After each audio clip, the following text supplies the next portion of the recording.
Now you got to plug in the.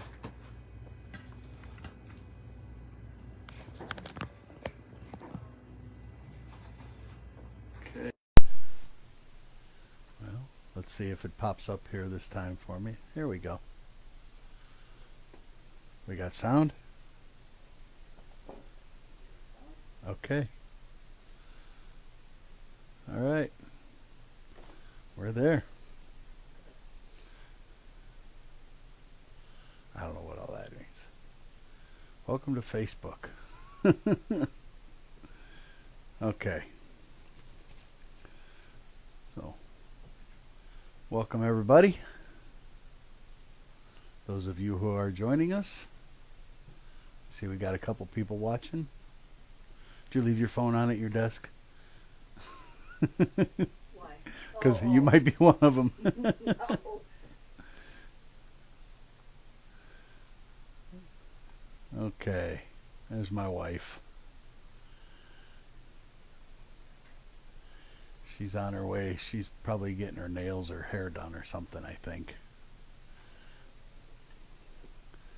Supposed to meet her after we leave here. After I get out of here, I'm supposed to meet her later for dinner. Haven't seen her in like a week. Yeah, I gotta be quiet. The wife's here. Gotta watch what I say. Hi, Russ. How are you? All right. So, thank you everybody for joining the T350 show today. And we're wrapping up our hunting series.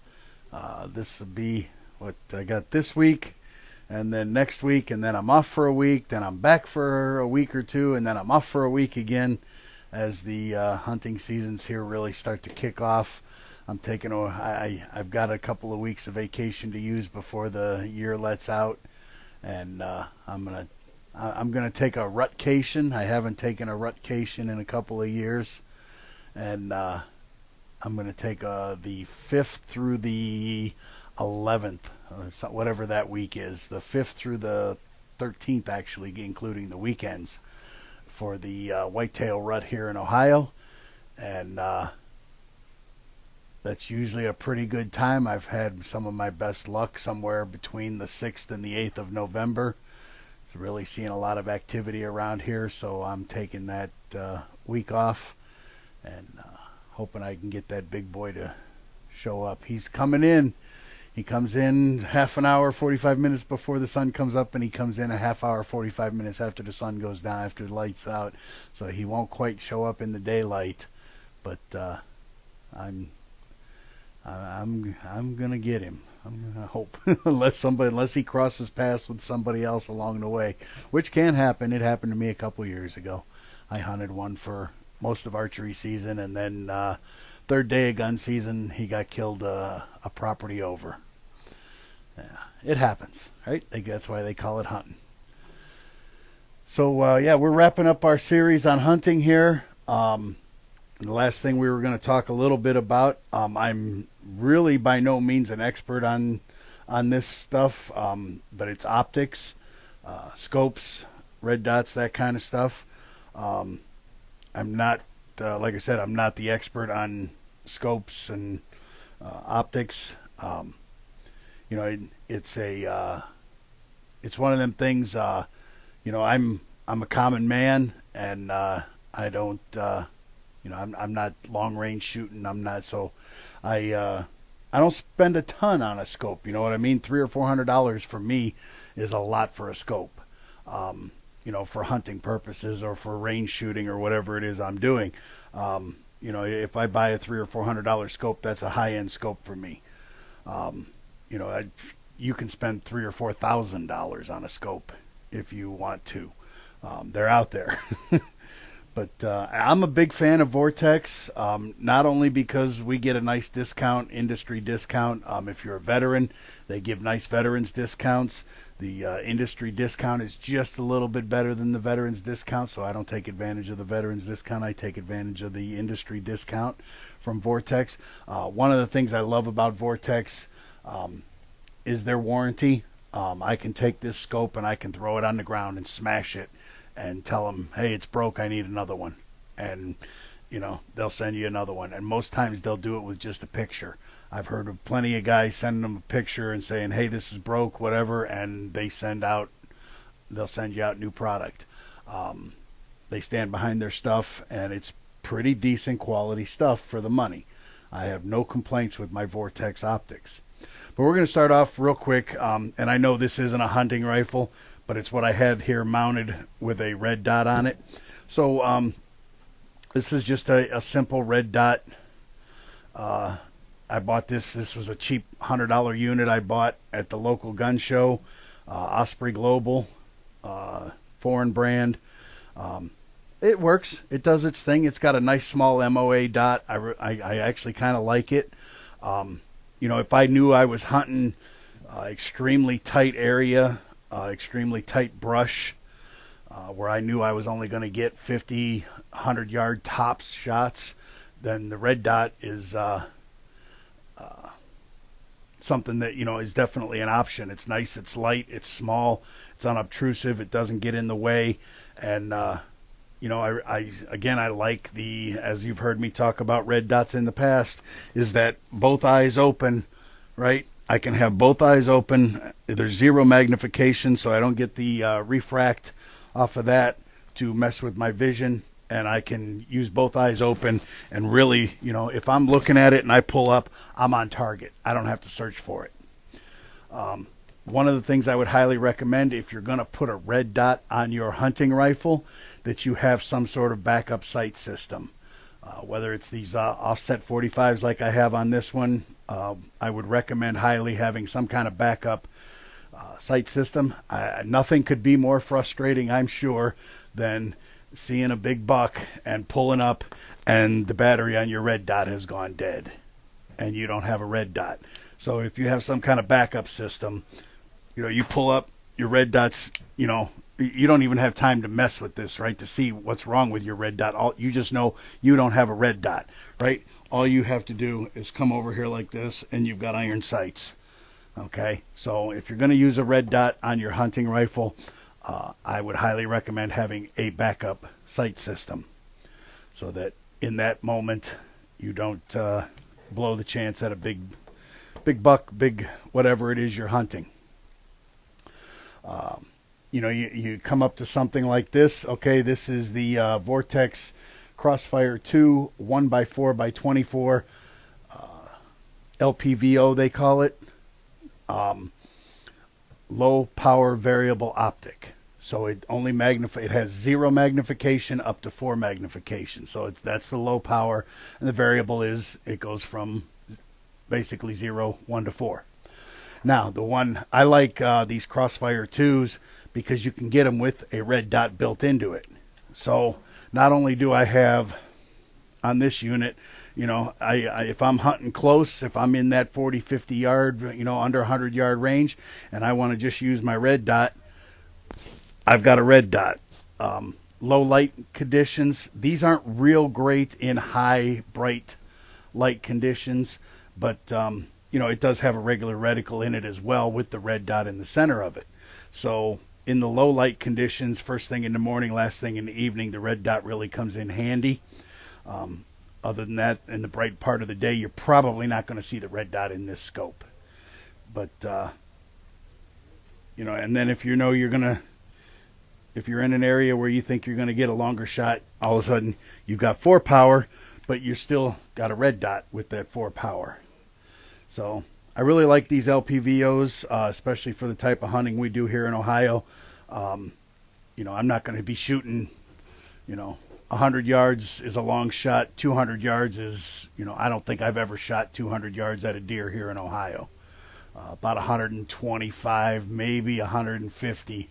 I don't even think it was that far. I think probably it was closer to 125 yards. It's probably the furthest shot I've taken at a deer here in Ohio, just because we don't have that wide open, expansive area unless you're hunting a crop field and, the deer comes out on the other side of the crop field. So, in tight, these LPVOs are a great option.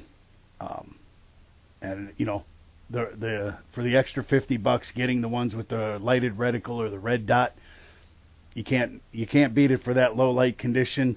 I got a doe 3 or 4 years ago up at my buddy's place, and it was literally the last 2 to 3 minutes of shooting light. And I was back in the woods, and I saw the deer come in, and had it not been for the red dot, I don't know if I'd have taken the shot, because I could see the deer, I could see my scope, but when I put the two together, it was kind of hard to tell where the crosshairs were, and you don't want to take a marginal shot like that. But with that red dot, I knew right where, to put that red dot, and I got the deer. I shot that deer, and she expired within about 40 or 50 yards. So, these red dots on these scopes are, can be invaluable in those low light, first morning, last few minutes of shooting light conditions. So next we're going to look at something with a little more range on it. This is again a Crossfire 2 from Vortex, but this is the 3x9x40. Okay, so the lowest power on it is 3 power, so you automatically have magnification. So you can't use this as a red dot, where with the LPVO with 0 magnification, you could use that as a red dot and still have the 2 eyes open, instant target acquisition. This is a 3 power to a 9 power.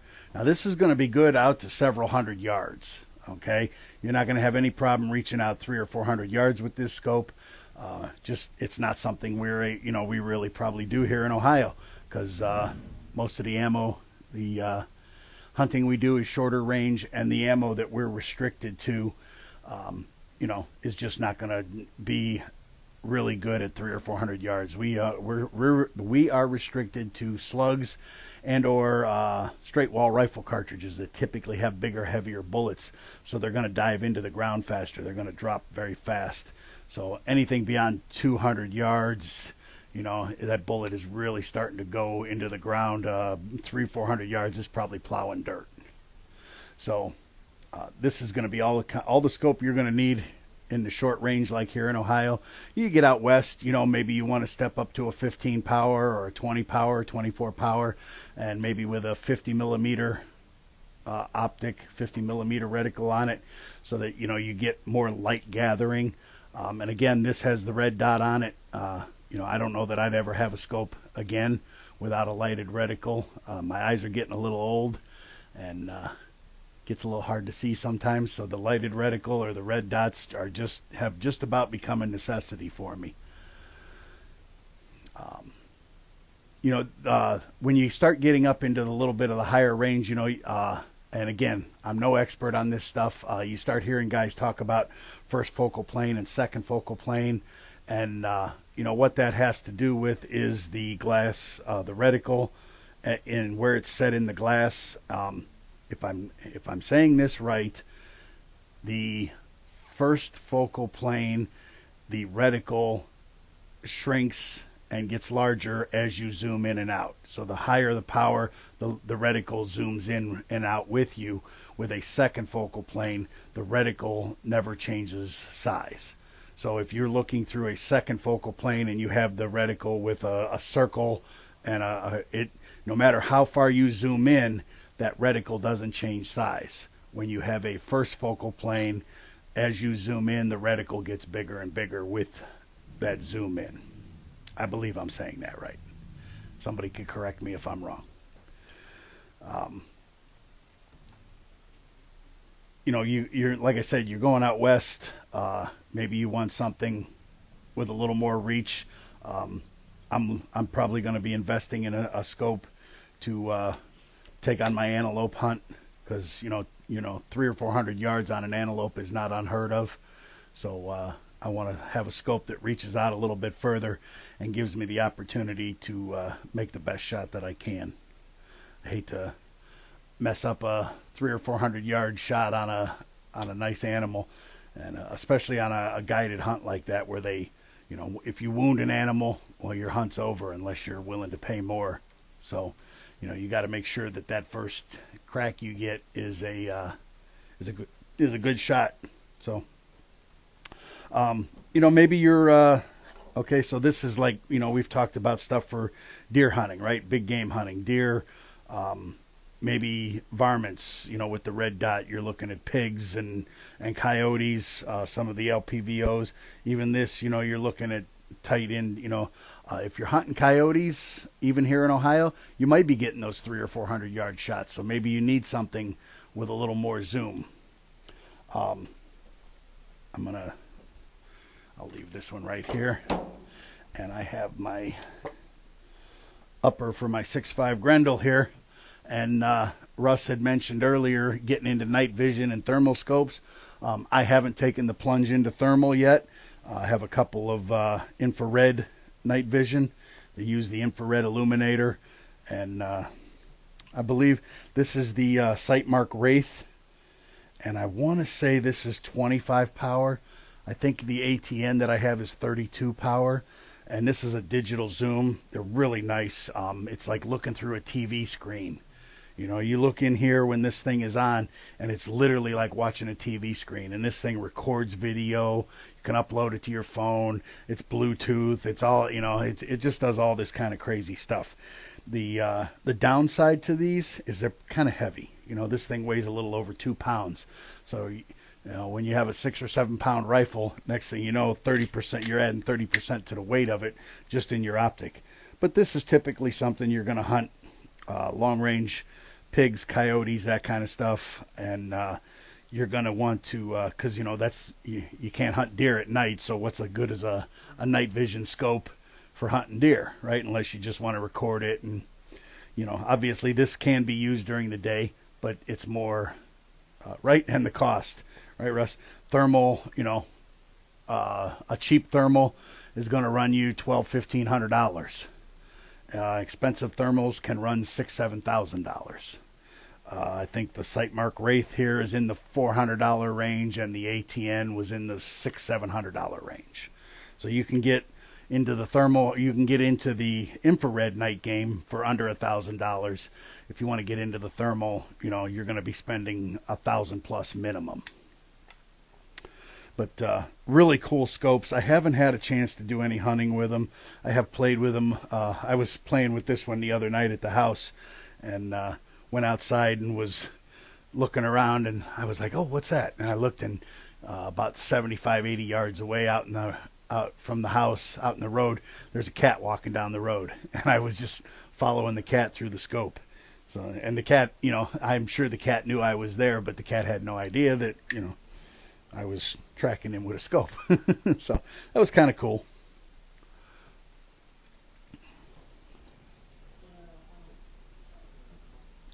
So, setting up an optic, you got to look at, a couple things setting up the optic on your rifle, right?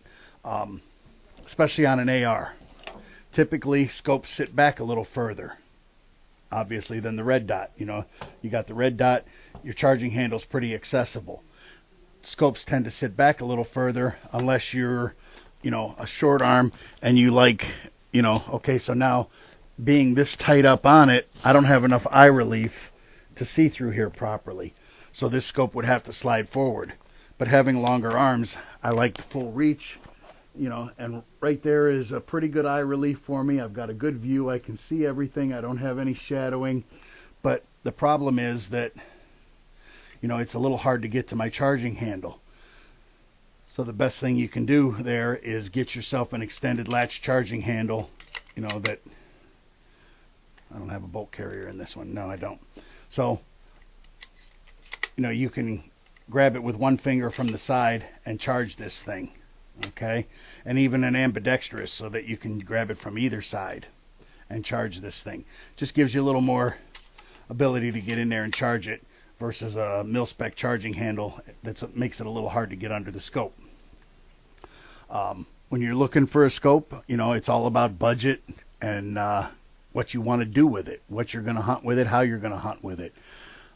Do you want to spend $400 or $500? Do you want to spend $4,000 or $5,000? That's totally up to you.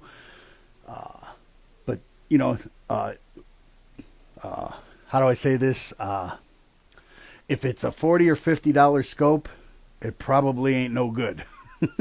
Unless it's a little Tasco for your 22 that you're going to plink cans with or hunt squirrels or something like that. If it's a $40 or $50 scope, it's probably junk. The glass probably isn't very clear.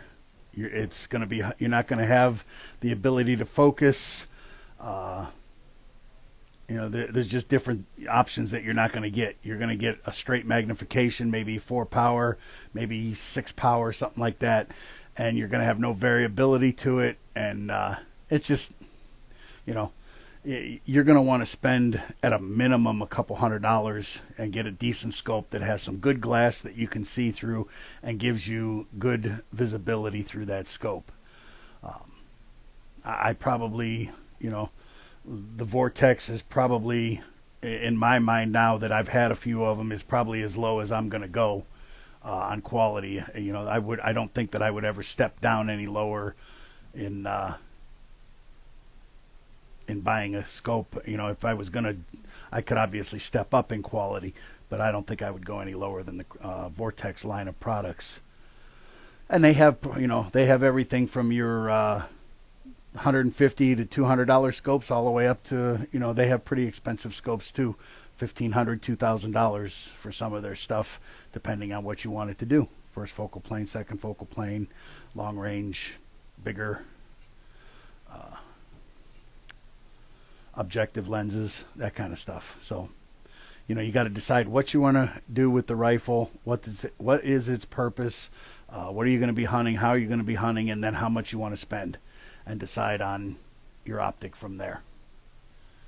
So, and again, I always talk about, shooting your buddy's rifle. Maybe your buddy has hey, check out my new scope. Hey, let me shoot that. Let me see what that's like. Let me look through that. Let me play around with that for a minute, rack a few rounds through it. See if I like it. If I like it, maybe I'm going to buy one. Go into the range that allows you to rent rifles. Maybe they have some rifles that are set up with some optics that you might be interested in. You can rent that rifle and try out that optic. So, yeah. So, red dots, scopes, thermal, infrared night vision, the options are, I always, right.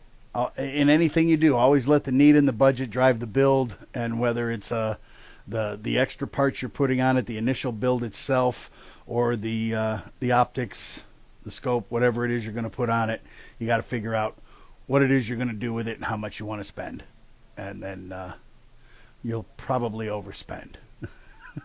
I almost always do. Or just irons.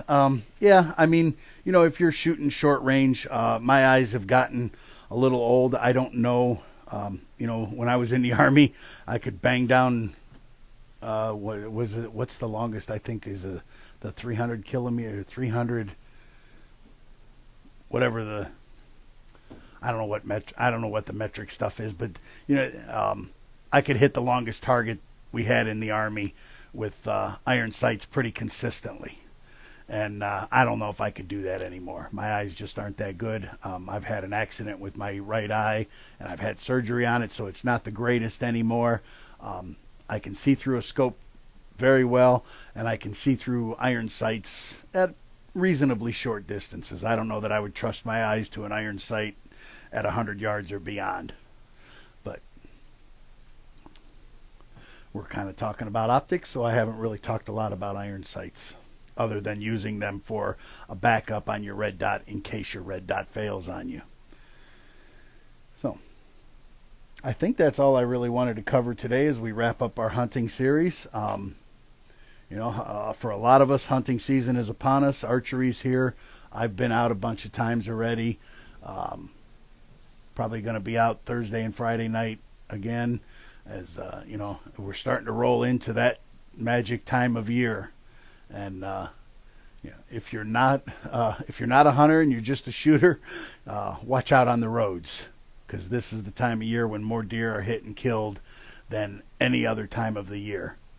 This late October to the middle of November, that month there is probably accounts for 50 or 60% of the deer kills with vehicles across the nation, just because the deer are, they're rutting, it's mating season, and they're not thinking safety, right? They have one thing on their mind, and they'll cross roads, and they don't, they ain't watching for you. You got to watch for them. I'm a motorcycle rider too, and I'm this time of year always I'm always watching for those eyes glowing off to the side of the road. I don't ride a whole lot this time of year, but if the weather gets nice, I try to get in a little bit. So red dots, scopes, thermal, infrared, whatever works best for you. That's what you got to go with, and whatever you can afford. So I appreciate everybody joining me. We got to set up our schedule for the coming month. I don't know what Andy will probably be in here the couple weeks I'm off, and he usually likes to do some kind of giveaway shows while he likes to give stuff away. So he does his little trivia shows and gives prizes away. So we got Thanksgiving coming up and Black Friday, and he likes to have giveaways for that as well. So I'm sure that if you're new here in the BYOAR world, you're going to want to be watching for the next couple of weeks, because we'll be giving some stuff away, I'm sure. So we'll see you guys next week. Remember, you don't have to be an expert to build your own AR, to upgrade it, or maintain it. We're here to help you do that. Thanks, and we'll see you guys.